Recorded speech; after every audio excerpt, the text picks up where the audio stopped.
Olá, irmãos, tudo bem com vocês? O texto de hoje, gente, é coisa muito fofa, é coisa muito fofa. A gente vê que Paulo passou tudo aquilo na ilha, agora eles saem da ilha e chegam num lugar, assim, eles embarcam num navio alexandrino, né, porque o deles com certeza estava naquela situação, eles perderam muitas coisas e enfim. Eles vão para um outro lugar agora, se preparando para ir para Roma. Então eles param nesse outro lugar, um lugar chamado Puteoli. E eles estavam, quando eles chegaram nesse lugar, imagina a cena. Eles entram no navio, né? Vão embarcando, passam por vários lugares. Daqui a pouco eles chegam a Puteoli. E ali, alguns irmãos, né, uns gatos pingados assim, vê e conseguem ver Paulo. E eles pediram para que eles ficassem ali só por 7 dias, pelo menos. E depois disso, a notícia se espalha entre os nossos irmãos e eles ficam muito animados. Imagina a galera que vai para a praça, Paulo está na praça, né? Imagina aquela situação, né? Com os guardas, aquele pessoal todo, porque ele ainda é prisioneiro. Então os irmãos vão desesperados para lá para ver Paulo e fala assim no versículo 15: tendo ali os irmãos ouvido notícias nossas, vieram ao nosso encontro até a praça de Ápio e as 3 vendas. Vendo-os Paulo e dando graças por isso, graças a Deus, sentiu-se mais animado. Poxa, gente, é como se fosse assim, é a minha família, sabe? É a minha família tá comigo. E a gente vê aqui também o carinho da igreja, igual eu falei para vocês em um dos vídeos. Com certeza, essa igreja estava intercedendo por Paulo enquanto tudo isso acontecia.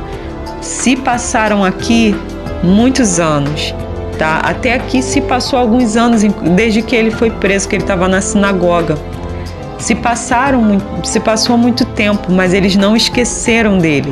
E esse carinho que eles têm de sair correndo e ir atrás dele e falar, fiquem aqui por 7 dias e tal, isso demonstra o amor, o afeto. Não é aquela coisa daquele que se diz cristão, que sabe que o irmão está numa situação ruim, alguma coisa muito ruim está acontecendo, e ele fala,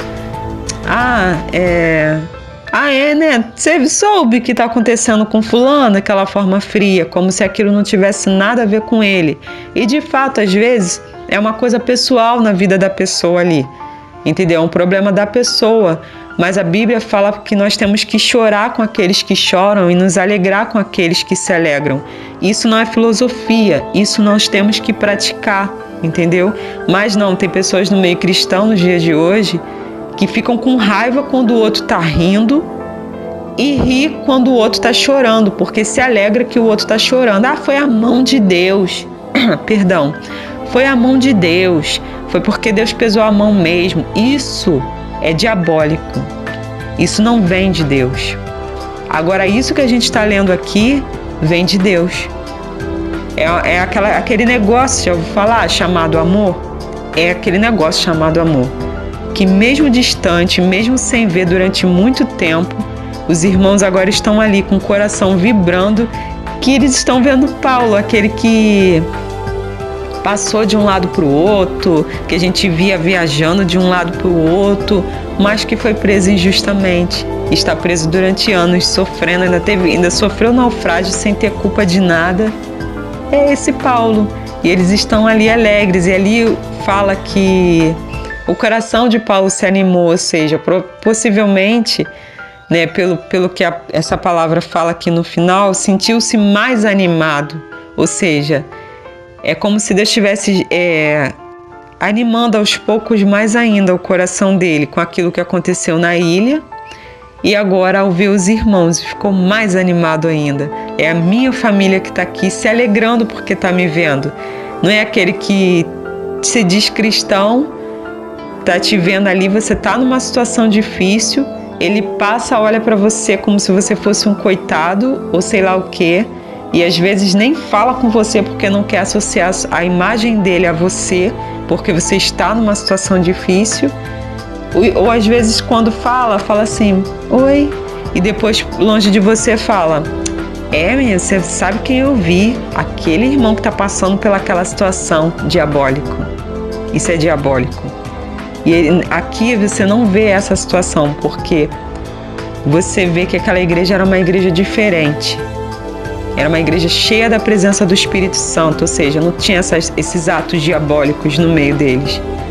Por isso que a gente vai ver muita exortação no livro de Romanos e outros livros, né? É a coisa totalmente diabólica, gente. Isso é diabólico, a gente tem que tomar muito cuidado com essas coisas. Então aqui hoje a gente finaliza com a seguinte pergunta: que tipo de igreja você tem sido?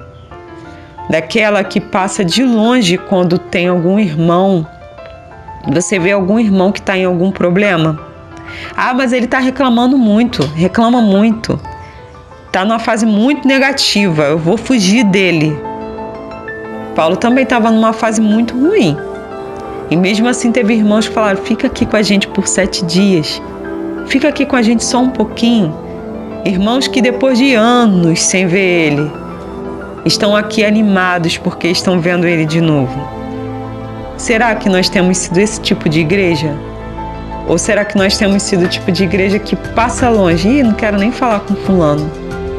Não, fulano está muito problemático. Em vez de parar, sentar, orar por fulano e falar, fulano, olha só, você está num ciclo de... o diabo está te prendendo num ciclo onde você fica repetindo as mesmas coisas. A Bíblia manda a gente ser sincero, claro, você tem que falar com amor. Me perdoa que a garganta está falhando, tá, gente? Você tem que falar com amor, mas você chega lá e fala, olha, irmão, está acontecendo isso e aquilo, entende? Mas não, a pessoa não fala nada. Se falar, fala para o outro, porque o nome disso é fofoca, não é comentário, é fofoca.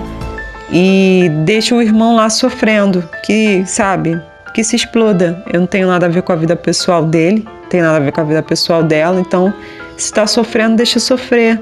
Se é consequência de um pecado da pessoa, o problema é dela, não tô nem aí. Nem ora, nem faz nada. Tipo assim, eu não tô nem aí. Isso é igreja de verdade, irmãos. Essa é a nossa reflexão para hoje. Que tipo de igreja eu e você temos sido?